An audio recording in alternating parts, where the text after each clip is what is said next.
Subscribe कीजिए अपने भक्ति चैनल डिवाइन स्टोरीज को और जुड़े रहे आध्यात्म से। नमस्कार दोस्तों, हमारी श्रीमद् भगवद गीता की यात्रा में आपका एक बार फिर से स्वागत है।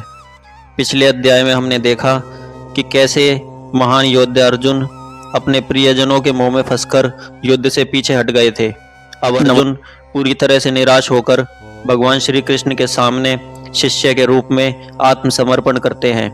यहीं से शुरू होता है गीता का सबसे महत्वपूर्ण और गहन अध्याय, सांख्य योग। इस अध्याय में भगवान श्री कृष्ण अर्जुन की निराशा को दूर करने के लिए आत्मा और शरीर के भेद को समझाते हैं।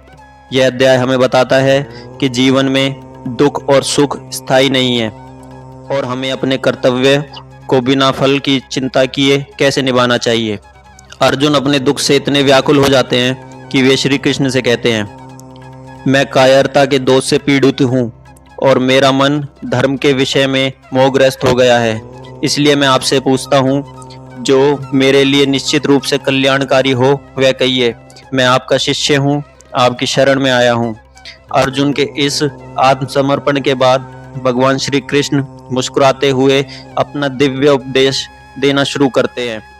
उनका पहला उपदेश ही अर्जुन के सारे तर्कों की नींव हिला देता है। श्री कृष्ण अर्जुन से कहते हैं कि तुम शोक ना करने योग्य व्यक्तियों के लिए शोक कर रहे हो। वे कहते हैं कि ना तो तुम कभी नहीं थे, ना मैं कभी था, और ना ही सभी राजा कभी थे। हम सभी हमेशा से हैं और भविष्य में भी रहेंगे। फिर वह आत्मा की अमरता का सबसे महत्वपूर्ण, इस आत्मा को ना शस्त्र काट सकते हैं, ना आग जला सकती है, ना पानी गीला कर सकता है और ना वायु सुखा सकती है। श्री कृष्ण समझाते हैं कि वह शरीर नश्वर है।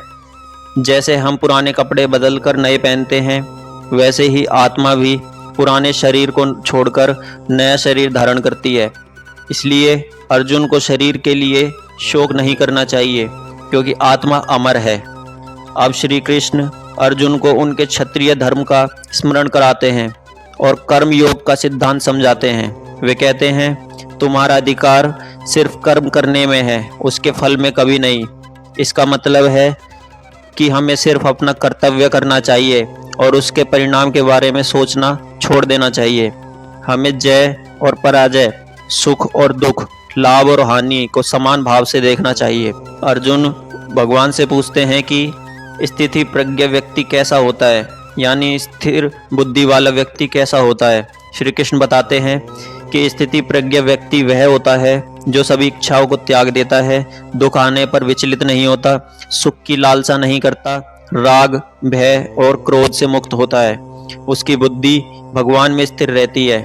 इस प्रकार अध्याय 2 हमें यह सिखाता है कि हमें अपनी पहचान अपने नश्वर शरीर से नहीं, बल्कि अपनी अमर आत्मा से करनी चाहिए। हमें मोह त्याग कर अपने कर्तव्य का पालन करना चाहिए और हर स्थिति में अपनी बुद्धि को शांत और स्थिर रखना चाहिए। अगले वीडियो में हम कर्म योग के सिद्धांत को और गहराई से समझेंगे और जानेंगे कि कैसे कर्म करना ही इस जीवन का सबसे बड़ा योग है। हमारे साथ बने रहिए। मिलते हैं अगली वीडियो में। तब तक के लिए नमस्कार।